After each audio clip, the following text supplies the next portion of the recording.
madali lang pala ang trabaho mo eh. Ma'am? Aba, kung ganito kalagi, magiging mabuting teacher ako sa'yo. Oh, bring it on! Talaga, maghanda ka na dahil lilinisin natin ang buong hotel. What? Buong hotel? Oh, akala ko ba? Bring it on. Good evening po, ma'am, sir. Oh, may dumaang guest, di ba? Yeah. Ba't ka nakabusangot? Hindi dapat ganyan. Madam. Nakikinig ka ba? Alam mo kami, hindi namin dinadala yung problema namin sa trabaho namin. Kahit pagod na kami, bad trip o kumakalam na yung sikmura namin. Kahit napakiramdam namin, pasa na namin yung mundo. Mamaya may dadaan ha, humanda ka. Atita! Atita! Oh! Baby! Andrew! Anong ginagawa niyo dito? At ba't di naman nalaman na nandito ako? Tinanong po namin sa baba sa hotel. Tika, relax. Sinasamahan ko lang si baby para sa project niya. Di ba, baby? Opo, ate. Huwag tawan mo si baby. Maka-baby ka, iba yung dating nun na. Kasalanan ko man na baby ang pinangalan ni Aling Lord sa kapatid mo. Ate Ikay, huwag ka na mag-alala. Talagang nagpasama lang ako kay Andrew. Kailangan ko lang kasi mag-interview para sa social studies namin. Malapit lang naman yung hotel, kaya dumaan na kami. Kapag ako niloloko niyo, naku, ikaw talaga, Andrew, tatadta rin kita parang sisi. Pag nagkataon niya, yun ang pinakamasarap na sisig in the whole world. Wait. Sorry, did I get this right? You two are sisters? Oo. Ikay, what happened to you? Wow, ha? Wow lang talaga. Magtrabaho ko na nga lang dyan. Teka muna, sapulan muna sila ng greetings na malaman ko kung tama bang ginagawa mo. Ay,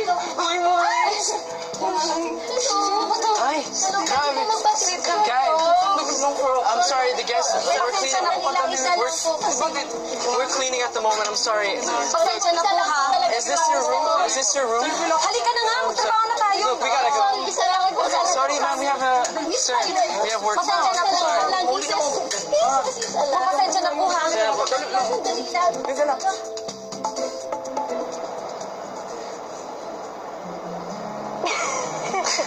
Bakit?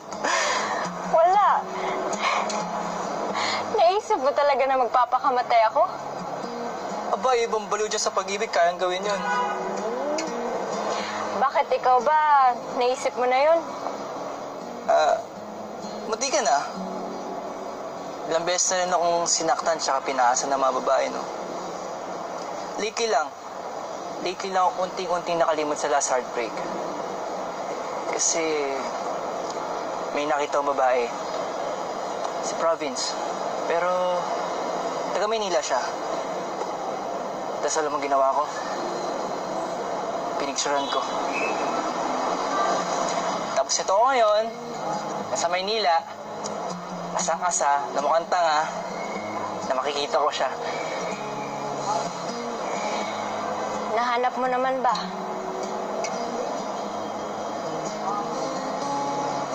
Hindi ko na siya hanapin.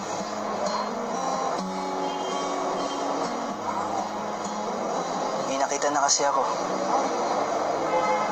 Mas maganda. At gaya ko, nasaktan din. Naniniwala kasi ako, yung mga tao nasaktan na, pag nagmahal ulit yan, hindi gagawin saktan kung bago minamahal niya. Yun ay kung handa siya sumugal ulit.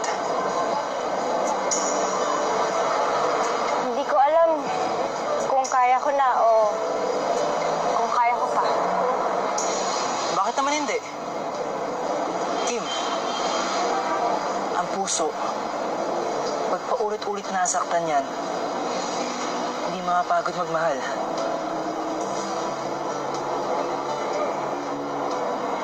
We were so happy. Akala ko nga, siya na yung forever ko eh.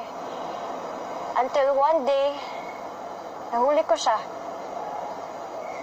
May iba pa pala siyang babae.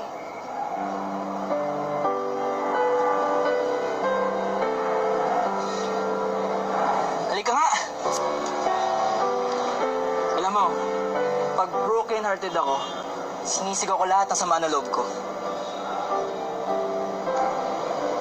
Mga hayop kayong manloloko kayo! Ano, ikaw naman?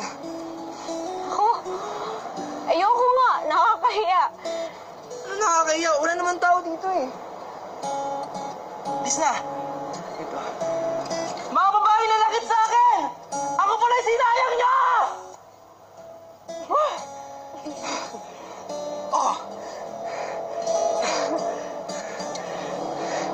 Game! I hate you! I hate you, Mike! Manloloko ka!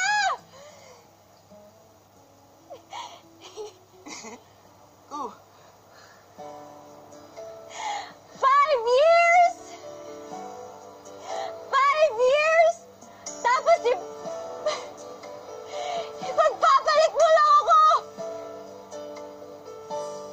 At ako naman si Ewan na hanggang ngayon, umaasa pa rin na babalikan mo ako!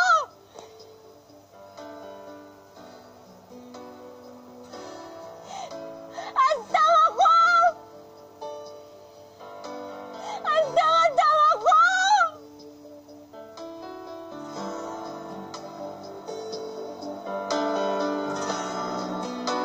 Minahal kita! I gave you everything! Tapos ganyan, ipagpapalit mo lang ako! Ano pa bang kulang, Mike? Ano pa bang kulang? Ano pa bang gusto mo? Ano pa, Mike?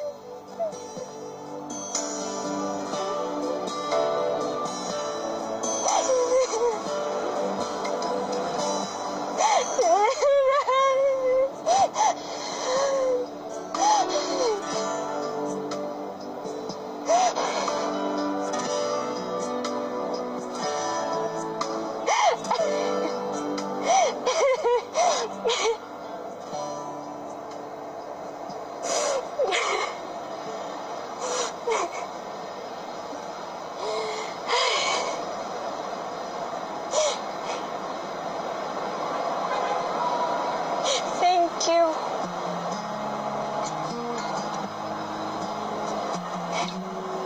Tama na.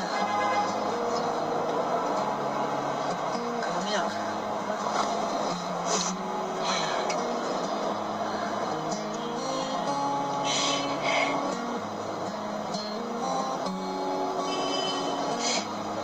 Ay, naku naman, Maclis. Bigay na bigay talaga kayong dalawa sa eksena. O, nakita nyo naman, tumodo ang ating mga housemates sa pagpapakilig sa ating live drama. At napansin ninyo, ha, yung mga kakuntsaba ni Kuya sa ating mga housemates, parang yung mga housemates hindi na tinag. Tuloy-tuloy ang acting. Maka-apekto kaya yun sa resulta ng kanilang challenge. Malalaman natin ang lahat ng yan later. Pero ito ang isa pang dapat ninyong abangan. Haha, paano nga kaya madideliver ang tamang emosyon ng Dream Team kapag bigla silang binigyan ng bagong eksena katulad na lang ng hawak ko. Ito po yung additional script na ibinigay kay Nico, Tanner at Cora kaninang umaga lang.